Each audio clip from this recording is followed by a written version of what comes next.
Let's celebrate the magic of short stories and poems. They are truly magical, aren't they? They make us feel happiness, heartbreak, horror, hope, hatred, and so much more.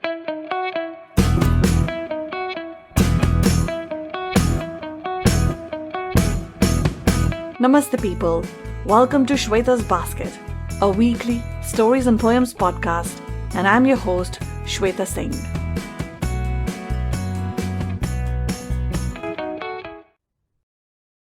So, we are back, finally, after a planned and then an unplanned break. We were supposed to be back on 7th of January, but that week saw all of us fall prey to COVID. So with all the craziness that entails a COVID household, there was no scope for recording and uploading. We do apologize for the delay, but hopefully things will sail smoothly from here on. And as promised, we are back with an amazing story. It's written by Sarveswari Krishna. And those who have been following the podcast will remember her previous story, The Man with a Plan, episode 21, which is one of the most played episodes on Shweta's Basket. Sarveswari, or Sarvs as we like to call her, is the queen of satire. Case in point being this story that I have for you today. She is a bundle of contradictions, just like her stories, that range from comical to dark, from chitter-chatter to deep thought. Two of her works have appeared in the literary magazine TMYS, and she is a co-author in several anthologies published by Cartoons in Room 9 Publications and The Hive. This story, Holy Cow, is part of an anthology titled Hawk's Nest, which is published by Cartoons in Room 9 Publications. Sarvs has an MPhil in Mass Communication and Journalism from University of Madras. Currently, she is working towards her MFA Creative Writing degree from Writers Village University. Her stories are available on Cartoons in website, and the link to that will be in the show notes. So here is Holy Cow, written by Sarveswari Krishna.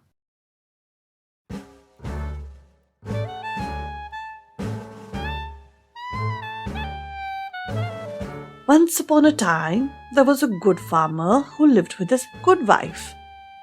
Childless, they earned their living by renting their beloved bull for plowing the lands of neighboring farms. That bull was a fine specimen. That would be me. Dear reader, I entreat you to imagine me, a sturdy bull, hump and hooves black, body white as pearls, horns long and pointed, my riveting eyes trained on you, galloping full throttle in your direction. Imagine. Yeah, I was a handsome chap. In a thin strip of soil they owned, Ma and Pa grew their nourishment needs and the best of the milky fodder for me, the apple of their eyes. I in turn would behave like an excited calf when I would see my Ma. I loved them with all my humongous might. All was well until the monsoon failed us time and again. Farmers had no need to till their caked land. I became jobless. Our land dried up too, and we were neck deep in mortgage. The banks, as you know, were of the sincere sorts. When their flamboyant customers showed their empty Armani pockets, they came back in full vengeance to retrieve their losses from the loincloths of the farmers. After all, rules were rules. In such a dire situation, sir, one day I was surprised when Pa made my favorite meal of cotton seeds and rice ghoul. not understand why he had tears in his eyes. Before giving my meal a final swirl with his bare hands, he mixed a pink liquid in it. Then he went on to mix the same liquid in his and Ma's thin gruel. He put the vat in front of me and I plunged towards it, hoping the pink stuff would make my food sweeter. Oh, but the pungent chemical smell? Oh, it put me off and I refused to eat. I was hungry and started bellowing for my Ma. Ma, who had eyes that could put an eagle to shame, immediately noticed something amiss with my food. She was livid. Now, dear reader, I was a 500-kilo hunk with horns, and I would cower like a kitten when I see my Ma angry. My hollow-bellied Pa stood no chance. She kicked the vat aside and screamed at my Pa for his cowardice. To cut the short story shorter, a few weeks later, Ma, Pa and I were on our way to the coal mines a few 100 kilometers away, where they were to work as daily laborers. The agent, a fine fellow with the look of a suited bandicoot, had promised them a hut and even a shaded shelter for me in the nearby village. Though it was obvious that he was desperate to hire laborers, Ma and Pa had no choice. So there I was, hauled onto a cattle carrier along with several cows owned by a dairy company. Ma and Pa had cajoled and begged the driver to add one more animal to the vehicle. My parents had taken the seat along with the driver and the other cattle handlers. The driver agreed to drop us at the mining village for a sum. Of course, the rickety vehicle shook, jostled, and spewed towards our uncertain future. We travelled all through the night. I, sir, was of the posh kind. In our village, I was known for my regal looks and was much in demand among the cow owners to pass on my genes. Even then, sir, whenever I was given a free hand with their beloved cows, I would always, "May I?" with the madam cow before getting on with the job. So when the temptation was rubbing shoulders and other parts of mine, I maintained a decent abstinence. By early morning, the vehicle finally gave up its will to carry on. After the driver made a big fuss around the vehicle for hours, it finally sputtered back to life. But the driver observed that the extra load led to the breaking down of the otherwise spectacular vintage vehicle, and so abandoned us right in the middle of the road. Luckily, we were not far from our destination. As I started to walk towards the village, I noticed that the land here was far worse than ours. It was bone dry and barren, deep fissures forming dry veins on Mother Earth. The air was thick with fly ash from the coal mines. In a far distance, I could see earth, her disemboweled black flesh carted off in lorries. By the time I reached the village, I was parched and hungry. When I entered the village with Ma and Pa, I attracted startled looks from the villagers, who soon formed an amused crowd around me. I was used to oogling looks of madam cows, thanks to my stunning physique. However, coming from humans, it was unsettling at the least. It was interesting that I was immediately fed hay, banana, and a trough of water. My parents were taken care of too.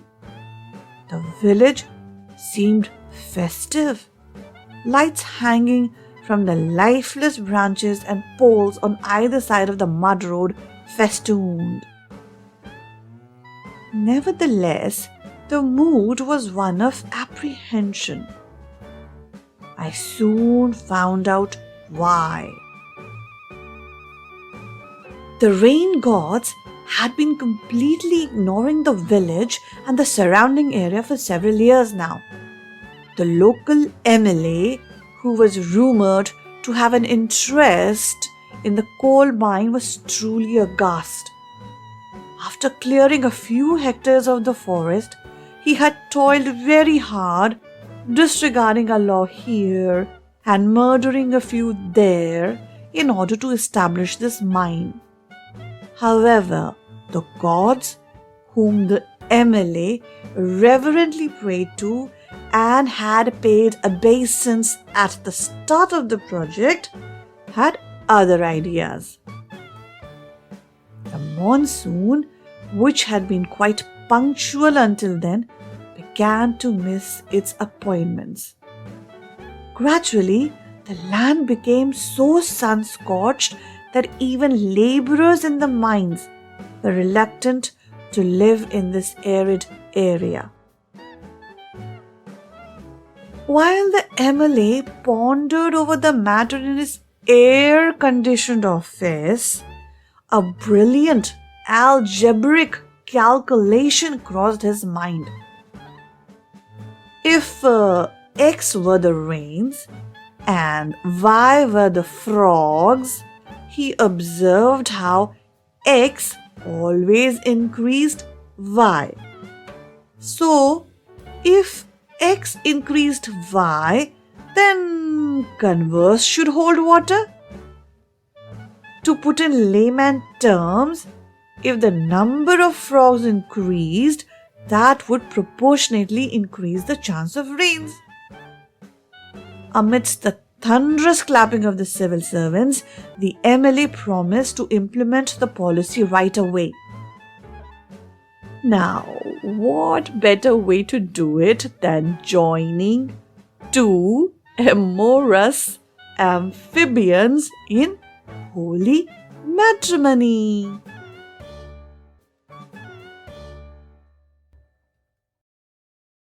Oh boy! Two amorous amphibians in holy matrimony. Now, let's see how that scheme pans out in the next episode. Do join me next Friday for the concluding part of this story and to hear what finally happens to our handsome bull. Now let's move on to the one question section. In the last episode, I'd asked you, what else was it that the speaker wished he or she could paint? The right answer is lullabies. And the right answer was sent by Vasudha-ji. Thank you, Vasudha-ji, for DMing your answer to us. And now here's the one question for this week. What was the color of the liquid that Pa mixed in the gruel? Sending your answers is super easy and fast. You can DM me on Facebook or Instagram. My handle is Shweta's Basket, or you can email your answer to shweta@shwetasbasket.com. And guys, that brings me to the end of this episode. And if you enjoyed it, then please follow or like the podcast and use the link in the show notes to visit the website and leave a comment. Rate us. Yes, guys, please do rate us on Spotify and Apple Podcast. Share and recommend us to your friends. Shweta's Basket is available on 19 different podcast platforms as well as YouTube. In the meantime, this is your host, Shweta Singh, signing off. Till we meet again on the air next Friday. Bye for now.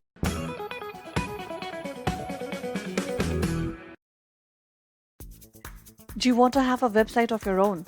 Are you a writer, photographer, actor, makeup artist, hairstylist, Or even a tutor, singer, painter, journalist, consultant? Or do you have your own cafe, restaurant, resort, holiday home, shop, small business, hospital, or even a blog, WordPress, or Blogspot account that you want to migrate to a good-looking website? Well, look no further. The Geeks will help you, and you will find them in the Geeks room at our Tunes In. Just click on the link in the episode description. Yes, it's that simple to have a website. My website is hosted and managed by them. And want to know what I love about them? They are professional, customer pleasers, straight talkers, and very confidently priced. So what are you waiting for? Your website is just a click away.